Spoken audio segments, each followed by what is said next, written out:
Just fucking do it. Subscribe now. Which painting? No, I mean, Sally has bought, furnished 95% of the castle. 95%.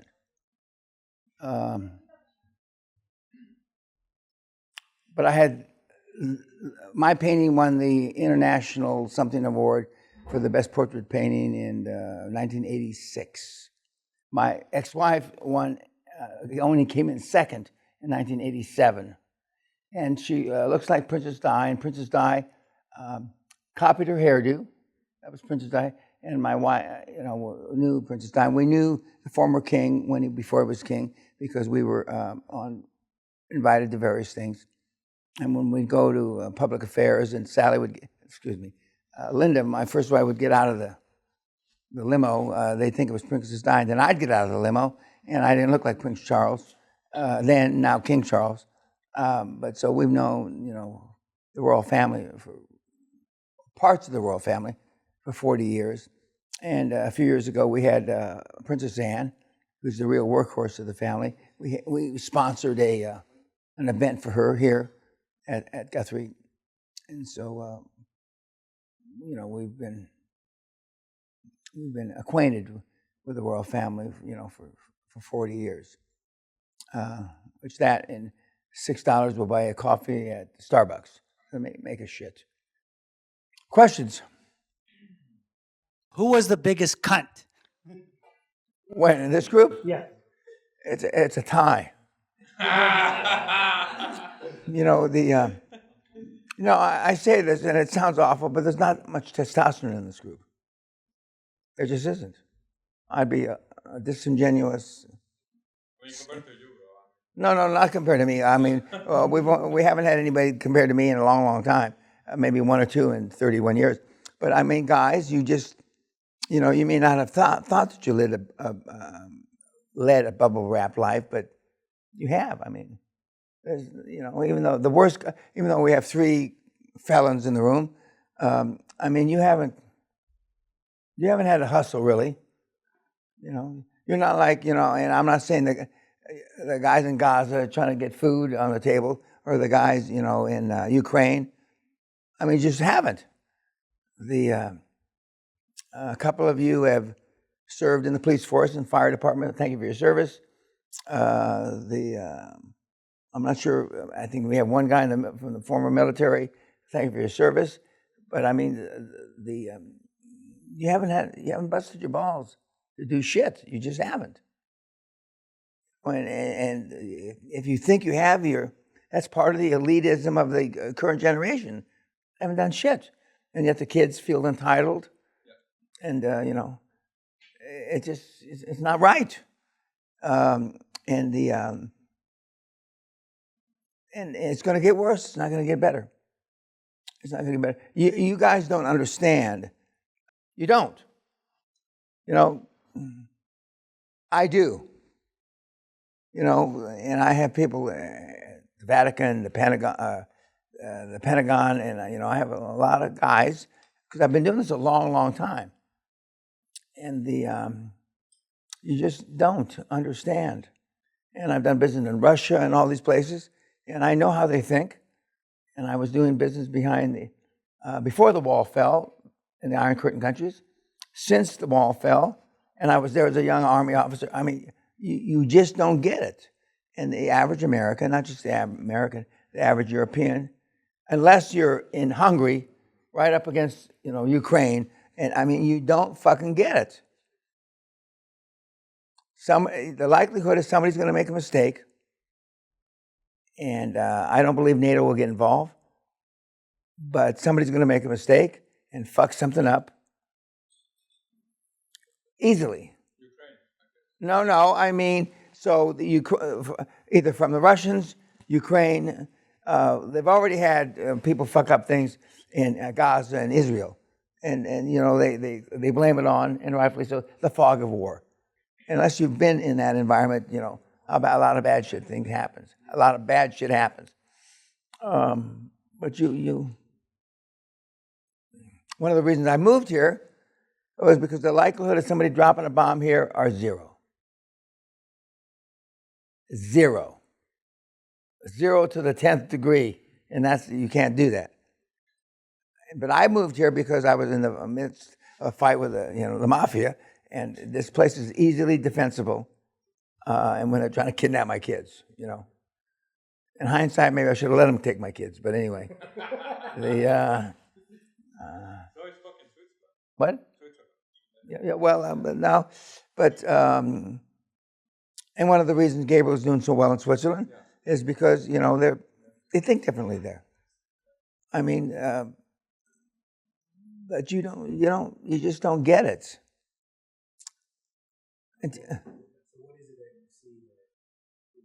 We're going to have another war, a world war on European soil, and they want that like they want AIDS. So, can we just open up, just to? Yeah, you say whatever the fuck you want. I'm just curious. So I'm curious. Do you think it's because what they're really after is that 14 trillion, whatever it is? No, it doesn't matter what they're after. You don't get it. This isn't economic. This is the Gaza and the Jews of Israel aren't fighting over money. It has nothing. Okay, and the Ukrainians and Russians aren't fighting over money. Putin wants the czar deal of Russia back again. He doesn't give a fuck. There's no rhyme nor reason for it. These are not economic wars. They're just not. And the Israeli, it's a religious war that's been on since the Crusades. I mean, they've been fighting over this shit, thousands of years. Has nothing to do. And Netanyahu just happens to be, in some way, you would say, the right place at the right time for a psycho like him. Okay. And he blames it on a bunch of shit. It doesn't matter what you blame it on. The point is that it's not likely they're going to oust him in the middle of a war. Maybe, it's not likely. It's possible. And unless somebody puts a bullet in his head. I'm not suggesting anybody do that. It's not, these are, and Trump, it's not about money. These are religious concepts. But don't you stop them because of economy? No. I mean, Trump can stop them because he can turn off the water if he wants to. Okay? When he said that he was going to stop NATO, coincidentally, everybody tripled or quadrupled their donations to NATO. Now, why? Okay, I mean, and he's going to, he's going to get elected again. What's he going to do? He's going to squeeze the tap again. He's going to call Vladimir. He doesn't have to worry, Biden, he's not going to, I don't think he'll even talk to Camilla. I mean, Which is retired. yeah, but ruthless, guys, you're all cunts. Don't you get it? Biden's a cunt. He's too fucking weak. But it's not about Biden. No, it is about Biden. We elected him because we wanted a cunt after a tyrant. He got in because Trump was a tyrant. I don't think so. Well, I know a lot more than you do, kid. You don't know shit. But I have my opinion. And so, Of course you have your opinion. So, what I see, we're on the eve of the election, right? Is that what's really at stake is you have the threat of the decision-making authority remaining, say, in the hands of the people, quote unquote, through Trump, versus the establishment which extends beyond Trump, beyond even America. And that's what's really at stake is about control. And No. Trump threatens No. the control. You read too many books. You listen to too many podcasts. No, Trump is not the people talking. Trump is the people that are pissed off talking, and whether he has 52% or People. But the people that are pissed off are the ones that see through the bullshit. The ones that understand. No. They see the bullshit differently. It's not that they see through the bullshit. I'm a fanatic about certain things, not because I see through, but my twist based on almost 80 years of life and 65 years, I've been high performance people around some of the shakers and movers that have run this planet. I mean, I know why certain things get done, and you don't. I know why when I went to the Pentagon, there was nobody in the Space Department. I know. It was empty. I know why, I know, because I've known these people. I sat and had drinks with them. I understand. I don't believe in the Illuminati that runs the world. But money talks and bullshit walks. And the rich people are fed up with cuntism. They're just fed up because they know the Persians had their time, the Romans had their time, everybody had their time. We're on the way out as Homo sapiens. The weaker we get someday, and that's why Putin can get away with what the fuck he does, because we're weak. Nobody, it's like when the Prime Minister of the U.S. went over to meet with Hitler, Prime Minister of Great Britain, Chamberlain, went over to meet with Hitler, and he came back with a piece of paper that says, nobody's going to invade anybody. 36 hours later, Hitler invaded Poland. Sure. I mean, we know, and anybody that that understands history realizes the weaker we get. And Ronald Reagan, who I also know, the president, said, you have to be powerful to keep war from happening. And now we're not. The world's not. The UK has the smallest army since the Crimea War.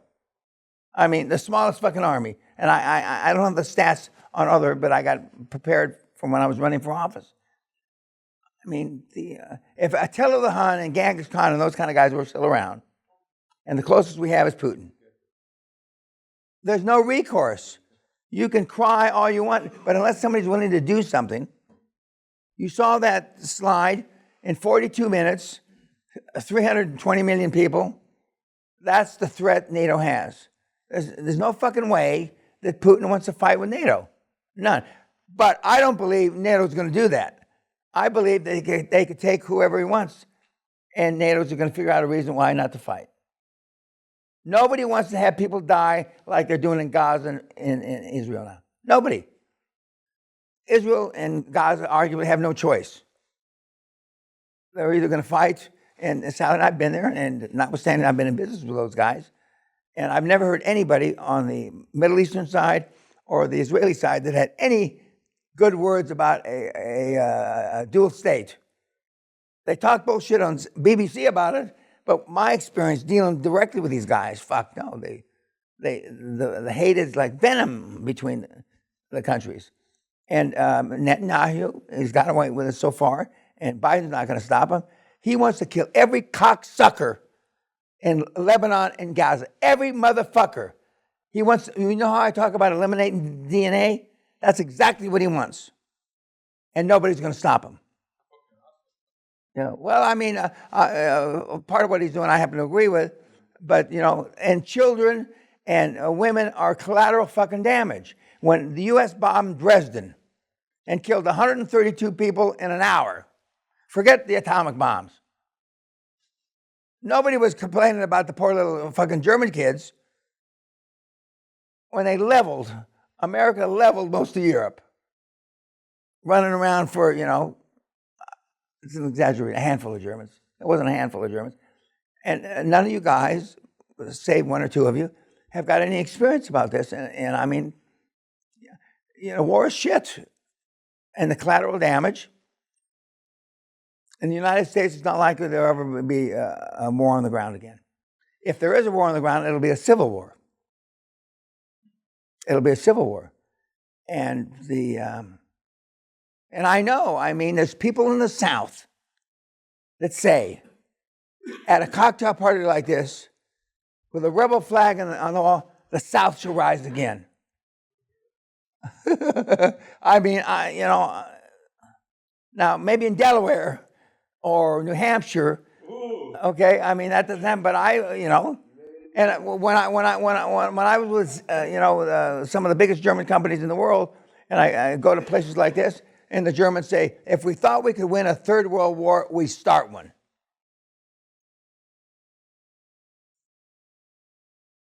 And you're sitting in Georgia or fucking Alabama. That's a bad example. You're sitting in California, you know, where now you know, I don't know what's driving the state. It went from one of the most pretty places on the planet to dog shit. You can't walk in Beverly Hills with an iPhone and somebody's going to whack you in the head and take it from you. I mean, something's not right. The world is upside fucking down. And it really doesn't matter who is trying to show who what. We're fucked. And like the slide I show you, it's 131 years before male-female equality. 171 years before male-female equality in income. Why worry about it? Forget about it. That's like the asteroid going to hit us and, you know, you won't live long enough to see equality for your daughters. It's not going to happen. It just isn't. Yeah, well, I mean, and I see this, and guys, Sally and I were just invited, I read it to you yesterday, to the Royal and Ancient to a special deal, and so I'm back on, I've been unstruck off the list of going to these things that I not suffered from for 20, 25 years, and I'm going to sit to Lord this, and Sir Percy shitbag that, and Lady this, and they don't know. They don't even know or care about Ukraine. Unfortunately for them, they don't care about Gaza. All they know, unless they're invading on the White Cliffs of Dover, they don't give a fuck. Because this island has been isolated for a long, long, long time. And unless, you know, and I've been to Beirut back when it was considered the Paris of the Middle East. Well, now there's nothing left. It's kaput. And before Netanyahu, you know, is done, there's not going to be a standing building.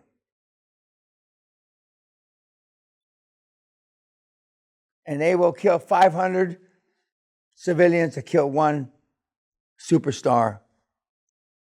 And it's funny that they elected him again. Well, you know,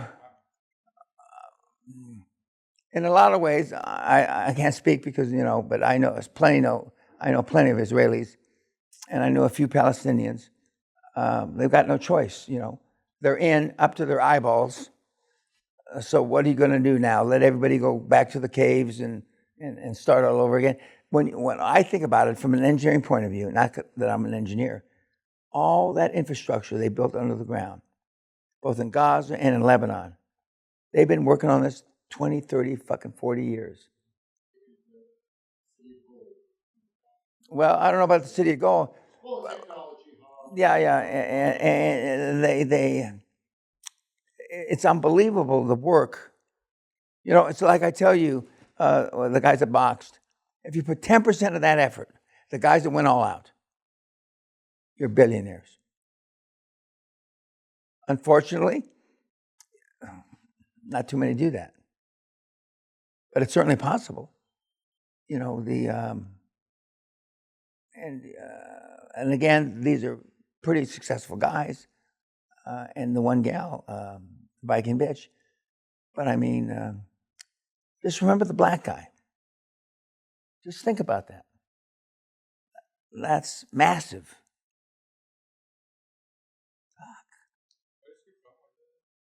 Leicester, just south of London. No. He's something, but I mean, it's remarkable. It just, you know, and then we got the cocky McGuire, the last guy you heard. But I mean, they all have the same theme. And if you weren't bright enough to figure that out, they all got the same thing. But they all attack it for a different reason, but they're all absolutely 1,000% committed and hungry. That's what they all have in common. And then we didn't hear any teenagers this time, but I mean, the teenagers are doing it without the baggage. You know, they because they haven't been old enough to be have life in the world pound them down, and they just do what they're told. And i.e., the Carling's young boy, 16, who's rolling up, who is not threatening, that's the wrong word, challenging his parents. That is so fucking remarkable. What were you doing? Well, we all know you were doing dick nothing. It's just, it's wonderful. But that's 100 millionth of the population. And we don't have enough time, and, one person can make a difference, yeah. But to turn around 8 billion people, we need about 100,000 years. That's fine. But I know that ain't going to happen. It's just not. It's not going to happen. And somebody's going to fuck up and press a button, and we're going to have another war. And just another Star Wars kind of bullshit. I don't call it bullshit because it's going to be serious. And we're going to wipe out. We need 3 or 4 billion less people. Because we're going to run out of food, we're going to run out of water, we're going to run out of it's not the ozone's going to kill us, but we're going to run out of all this shit.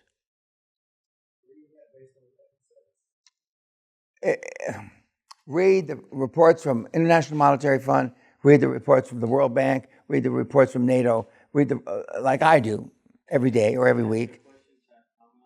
Sure.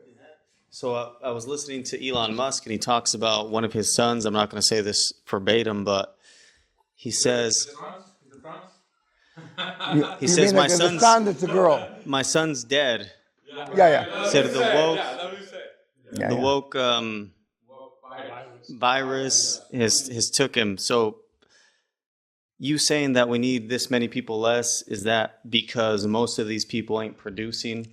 Oh, no. It's just because if we had thought about this 100,000 years ago, which we didn't, because we were just stepping out of the caves, China had the right idea in the beginning. No more than 2 kids. Remember, most of you aren't old enough to remember that. Okay, 1 kid, excuse me. 1 kid. They had the right fucking idea. Okay. And then because they saw they were falling behind in population, then they switched back to 2 kids. Okay. We don't have enough resources, and we've known that for maybe 100 years or so. Mr. Peña, we don't even manage our current resources. No, and we never have, and we never will. How do we know we don't have enough? Because we're running out of resources. We're running out of resources. But this has been the Luddite, whatever it is, like the same thing from, I guess, since the Industrial Revolution. We started running, and that's exactly when we started running out of resources. Oh yeah, and here we are with not enough food, not enough, and now because food ostensibly should be net neutral, and the processed food gives us, heart attacks and all that shit. We've known that for 50, 60, 70 years. It doesn't stop anybody making those kinds of foods. When we were, in the cave grinding wheat and kind of that shit, although we lived shorter lifespans for different reasons in those days, Latino food's bad for you. I mean, by definition. But nobody gives a shit. Okay, we're Homo sapien is its worst enemy, and that that's. And the guys that have the real brain trust of the planet know that. It's like the 28 groups that have met in the last 28 years. They say they're going to donate money for the poverty and saving the world.